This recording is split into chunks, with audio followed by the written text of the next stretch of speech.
Hello ළමයි අද අපි ඇවිල්ලා ඉන්නේ සීතාවකට. සීතාවක බොට්නිකල් ගාඩන් එක තමයි මේ තියෙන්නේ. මේ විදිහට එන්ට්‍රන්ස් එකෙන් ඇතුළු වුණාට පස්සේ ඔයාලට ලස්සන view එකක් බලා ගන්න පුළුවන්. මෙතනින් පොඩ්ඩක් එහාට ගිහපුවාම තියෙනවා මැප් එක. මැප් එක බලාගෙන සම්පූර්ණ ගාඩන් එක ගැන ඔයාලට full idea එකක් ගන්න පුළුවන්. ඒ වගේම ගාඩන් එකට යනවා නම් හොඳට මතක තියාගන්න ඔයාලා උදෙන්ම යන්න. මොකද මේ ගාඩන් එක ලොකු පරාසයක විහිදිලා තියෙනවා. අපි හවස් වෙද්දි වගේ තමයි එතෙන්ට ගියේ. ඒ නිසා අපිට සම්පූර්ණයෙන් ගාඩන් එක වටේ ඇවිදින්න වෙලා මදි වුණා.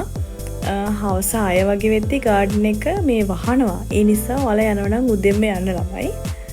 එතකොට ඔයාලට සම්පූර්ණයෙන්ම ගාඩන් එකේ මේ දවසම ඉඳලා ලස්සන ෆොටෝස් ටිකක් එහෙම ගන්නත් පුළුවන්. මෙතන හොඳ මේ ලොකේෂන් ටිකක් තියෙනවා ෆොටෝ ෂූට් වලට එහෙමත්. ඊට පස්සේ ඔයාලට අනිවාර්ය දෙයක් තමයි ඔයාලට යද්දි කෑම්බීම් එහෙම අරගෙන යන්න පුළුවන්. වෙන තැන්වල වගේ මේ කෑම එහෙම ගෙනියන්න දෙන්නේ නැති ප්‍රශ්න නැහැ. මෙතනට ඇතුළට ගිහිල්ලා ඔයාලට ඕන විදිහක පවුල හැමෝම එක්ක වාඩි වෙලා හොඳට කෑම කාලා ලස්සන දවසක් ගත කරන්න පුළුවන්. ඒ වගේම තමයි දවල්ට වගේ යනවා නම් මෙතන ටිකක් අවසරයි.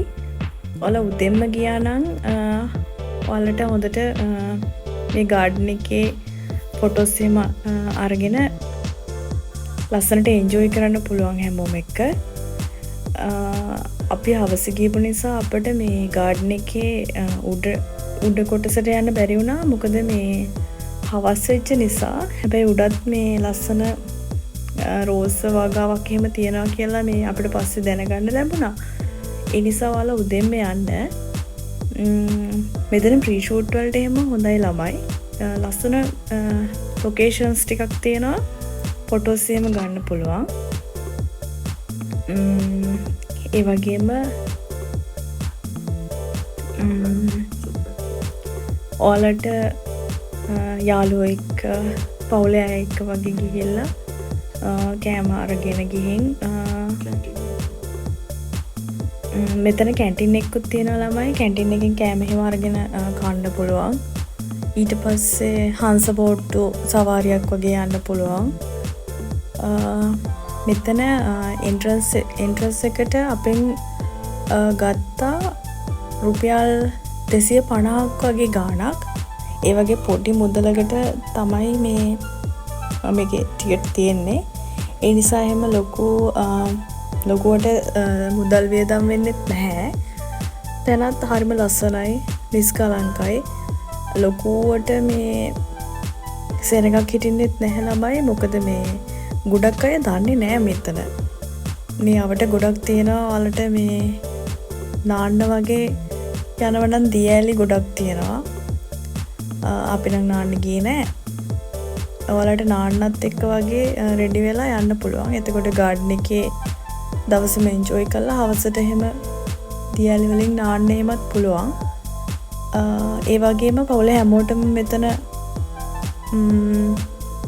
ඉන්න පුළුවන්. එහෙම ගැටලුවක් නැහැ. කපල්ස් වලට ෆැමිලි එකේ ළමයි එක්ක වැඩිහිටියෝ හැමෝම ඉන්න පුළුවන්. විශේෂයෙන්ම කියන්න ඕනේ හවසට වගේ යනවා නම් මදුරුවෝ වගේ ඉන්නවා. ඒ නිසා චූටි ළමයි එහෙම එක්කගෙන හවසට යන්න එපා. උදෙන් යන තරමට හොඳයි ඉතින්.